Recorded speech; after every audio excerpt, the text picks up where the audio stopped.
This is what both clients and technicians are equally afraid of: a deep crack reaching the middle of the nail bed, and on top of that, it's right on the live part of the nail plate, which means it can't be cut off in any way.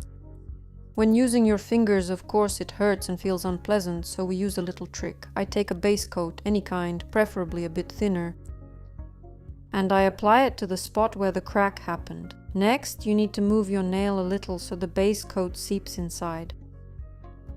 The crack isn't fresh, there's no blood here, so there's no need to worry. I set it with a mini curing light, put it under the lamp, and now I'm removing the sticky layer to check it. The nail doesn't move anymore, which means it won't hurt the client during removal. But still, I decided not to file, but to cut instead. But it wasn't that easy. By the way, for everyone who says that gel tips don't hold well and always break, I don't know how you do it. Because even with good nippers, I couldn't cut it off properly the first time, since my tips were also reinforced with gel containing fiberglass.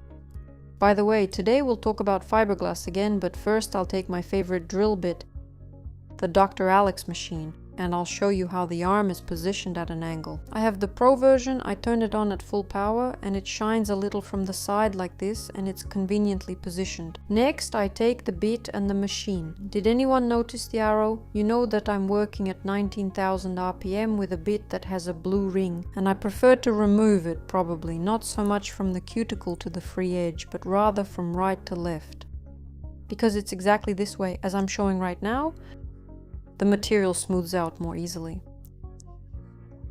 In our situation, we need to remove the entire coating completely, meaning we won't leave anything on the nail because we want to see the true structure of our nail and understand how we will need to fix all of this. Now the crack is slowly starting to show. Look, it's actually even more than halfway across, and that's on one side, and on the other side it's slightly lower and smaller. I'll shorten it a bit and we'll assess the extent of the damage.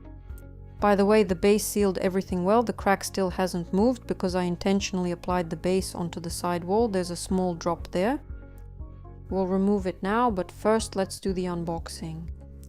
I have a help kit here from Nano Professional.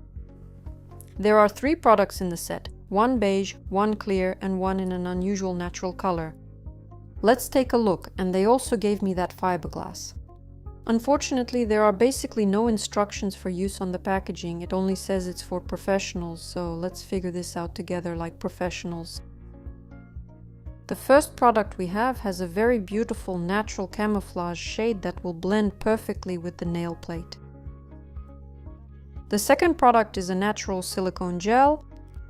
It has a very unusual color. I understand that many people might react strangely to it now, but at the end you'll see why it has this color. People will probably say it looks like pus, so let's just go with that. It's yellowish, but that's just the natural color of the free edge. And another additional helper gel is completely transparent with just a slight pinkish tint, just a hint of pink. And it probably looks like jelly gel. As you can see, it's transparent. It doesn't level out at all, so the way you apply it is exactly how it stays. It's perfect for building up corners right in the air. So you see, the brush strokes don't smooth out. The first beige option would have leveled out by now. And the second gel in a natural shade also spreads and levels out well. I cured them for a minute. Now let's see if the material is hard or not, meaning whether it's a gel or a base. I applied them in a thin layer, I'm checking, and in a thin layer they're brittle. So at first they bend, and then at the end, when the tension is at its maximum, they of course break. The hardest one to break was this beige one, or rather not beige, but a yellowish shade, but I still managed. And the third option, the transparent one that just stays in place, turned out to be the most brittle. And why did they put such strange gels in the set, right? You might wonder. But I'll show you everything now, because today we're going to repair a very deep crack like this, which we actually can't cut off because, well, it's still attached to live tissue. And by the way, these hands actually do a lot of work. My sister Liza, who as always did something to her nails, I asked her why this nail keeps breaking. She says it has something to do with the hairdryer button. Basically, there's pressure on it. I've already used the non-Nanlac primer, and now I'm using their base coat. And I apply the base to those areas where I have cracks. And I don't apply it in a thin layer, but add a little bit of volume. I need this so that I can embed the fiberglass in that thicker layer of base. It comes in a small packet like this, and there's a lot inside. I think it'll last almost forever if you use it only for repairs. Let me show you how to cut it. You hold it like this carefully so it doesn't scatter everywhere. I really recommend turning on the dust extractor too, because the extractor fan collects even the tiniest particles. I'm really afraid of fiberglass. Write in the comments if you also have occasional panic attacks. But still, it holds really well, of course. I even learned how to do nail extensions only with fiberglass at one point. The nails stay on really firmly, but I'm not ready to do this on a regular basis. Well, here we have a repair option for when it's really an emergency situation. I rolled out the fiberglass, and then, using the same brush, I take some base and spread the fiberglass. I have it on a poly palette. It's a special kind of paper that doesn't absorb anything.